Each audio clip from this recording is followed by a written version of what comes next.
Let's move on this morning and get you an update from the ground. Landslide hitting Himachal's Kinnaur led to a bus as well as cars being stuck under the debris.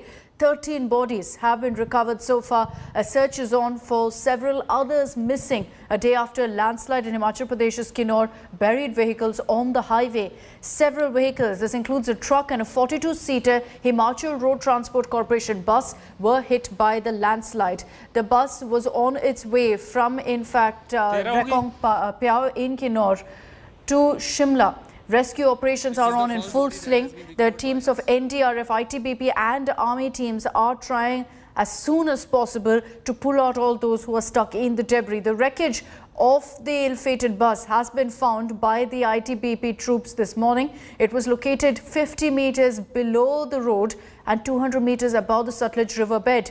More than 25 people are believed to have been trapped inside the bus. तो सुबह 3:30 बजे से यहाँ पर continue अपने operations में लगी हुई हैं। तो अभी जस्ट हमने लगभग आधा घंटा पहले वहाँ पर हमें बस के रेमिनेंट मिले हैं, जो कि बस का चेसी, इंजन और जो टायर प्रतीत हो रहे हैं वो मिल गए हैं, और साथ में हमने एक बॉडी और रिकवर कर दी है। Let me take this across now to Satyendra Chauhan. He's joining us live from Kinnaur. Satyendra, just get us up to speed with the latest on the rescue operations. Unfortunate, really, the death toll has gone up. It's gone up now to 13 is what we're being told. Akshita, सबसे पहले मैं आपको visuals दिखा रहा हूं। देखिए, ये जो नेशनल हाईवे 5 है, जो कि चाइना बॉर्डर को जो है टच करता है, और यहाँ पर हिमाचल के बीच में लाइफलाइन है। और ये तस्वीर देखिए यहाँ पर कि अभी भी एनडीआरएफ की टीम है, एसडीआरएफ की टीम है और हिमाचल लोकल एडमिनिस्ट्रेशन की टीमें लगी हुई हैं। और यहाँ पर अभी तक रेस्क्यू ऑपरेशन चल रहा था, जो कि अब कहीं ना कहीं सर्च ऑपरेशन में भी कन्वर्ट हो गया है। ये जो स्पॉट है ग्राउंड जीरो से हम आपको दिखा रहे हैं, यहाँ पर लैंडस्लाइड हुआ था, जिसके नीचे बस दब गई थी और 4 कारें थी, जिनमें से 13 लोगों को अभी तक रेस्क्यू किया गया है। 13 डेड बॉडीज रिकवर हुई हैं। और यहाँ की तस्वीरें अभी आप देखिए कि अभी भी ये जो नेशनल हाईवे 5 है, इसको खोल लिया गया है, लेकिन बावजूद इसके अभी भी लैंडस्लाइड ऊपर से हो रहा है, ऊपर से पत्थर गिर रहे हैं। और इसलिए यहाँ पर जो ट्रैफिक चल रहा है उसको बड़ी सूझबूझ और सावधानी के साथ निकाला जा रहा है। दूसरी तरफ मैं आपको जो तस्वीरें दिखाऊं, यहाँ से दिखाते हुए शुरू करता हूं कि नेशनल हाईवे किस तरीके से इस लैंडस्लाइड में कहीं ना कहीं बह गया था। वहां से नेशनल हाईवे लगभग खत्म हो चुका है, और उसके बाद नीचे जो है, यहां से अगर मैं कैमरे से आपको दिखाने की कोशिश करूं तो नीचे यहां से 700 मीटर यानी कि 1 किलोमीटर के करीब डिस्टेंस है, और वहां पर अभी सर्च ऑपरेशन चल रहा है। ये तस्वीरें आप देखिए, वहां पर आपको जो गाड़ियां दिखाई दे रही हैं वो एनडीआरएफ की गाड़ियां हैं, क्योंकि अभी भी बस बरामद नहीं हुई है।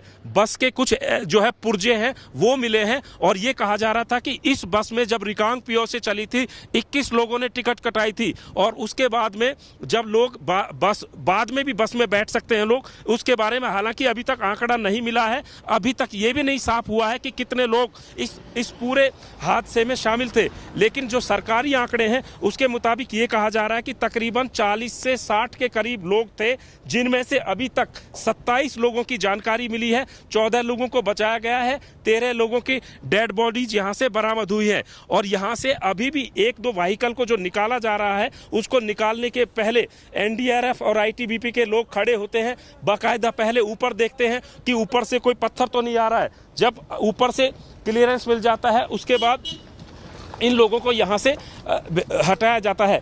यहाँ पर ये देखिए आप कि अभी भी कहीं ना कहीं चैलेंजेस बरकरार है। और पूरे ऑपरेशन की अगर मैं बात करूं, 8 से 10 घंटे का समय हो गया है, और इसमें अभी भी 400 के करीब लोग लगे हुए हैं, जिसमें एनडीआरएफ की टीमें हैं, एसडीआरएफ की टीमें हैं, आईटीबीपी की टीमें हैं और लोकल हिमाचल एडमिनिस्ट्रेशन की टीमें हैं। तो कुल मिलाकर अभी भी पिक्चर क्लियर नहीं हुई है कि कितने लोग इसमें शामिल हैं और कितने लोगों को इसमें अभी तक और खोजा जाना है, क्योंकि एक आंकड़ों के मुताबिक 40 से 60 लोग थे। और ये जो गहराई है, ये गहराई बिल्कुल ऐसी है कि या तो आप नीचे रिवर बेड पर जा सकते हैं, या फिर हाईवे पे खड़े होकर जो है सिचुएशन देख सकते हैं। इसके अलावा बीच में कोई भी ऐसी जगह नहीं है जहां पर आप खड़े हो सकें या किसी तरीके से मॉनिटर कर सकें। लिहाजा जो पहाड़ पर जो पर्वतरोही दल होते हैं, जो पहाड़ों पर चलने के एक्सपर्ट होते हैं, उनको बुलाया गया है और उन्हीं की मदद से अब सर्च ऑपरेशन को यहाँ पर चलाया जा रहा है और बस के कल पुर्जे यहाँ पर खोजे गए हैं। तो कुल मिलाकर अभी भी यहाँ पर चैलेंज और चुनौतियां बरकरार हैं और रेस्क्यू ऑपरेशन, जो कि अब कहीं ना कहीं सर्च ऑपरेशन में भी कन्वर्ट हो गया है, वो यहाँ पर अभी चल रहा है। Satyendra, thank you for getting us all those updates. Very worrying, really, because so far what Satyendra is telling us is that there's no confirmation on how many people could still be trapped underneath all of that debris. And that's why the operation is still underway, despite the officials managing to reach the remnants of that bus. Let's take a look at this conversation also with officials at the site on the latest with regards to this operation. कल शाम को, जैसा कि आपने देखा, कल शाम को ये ऑपरेशन थोड़ा स्थगित हो गया था क्योंकि लगभग 10:30 बजे तक, रात तक हमने जो ये रोड को क्लियर कर दिया था और इसके बीच में जो लगभग 4 व्हीकल थे, जिसमें कि 13 के करीब हमें कैजुअलिटी बियर करनी पड़ी और 13 या 14 हमने रेस्क्यू किए हैं। सुबह 3:30 बजे से यहाँ पर लगातार हमारी 3 team search operation, rescue operation के लिए शुरू हो चुकी थी। अभी जो लेटेस्ट हमें पता है कि जो बस के कुछ रेमिनेंट्स मिले हैं, उसकी कुछ चैसी, टायर और ये चीज़ें मिली हैं और उस मलबे में, बोल्डर्स में पूरा दबा हुआ है और 3 बॉडीज हमने रिकवर कर ली है। ठाकुर साहब, क्या अभी और उम्मीद है कि और डेड बॉडीज मिल सकती हैं, कैजुअलिटीज और बढ़ सकता है नंबर? देखिए, जिस हिसाब से लग रहा है, क्योंकि जो आंकड़ा जो स्टेट अथॉरिटीज ने दिया है कि उसके हिसाब से एक बस थी, जो मेन प्रोमिनेंट बस थी और उसमें कुछ पैसेंजर्स थे, तो ये बढ़ सकता है और वी होप कि हम किसी को सेव भी कर पाएं। उम्मीद छोड़नी नहीं चाहिए, देखते हैं वही चीज़ें।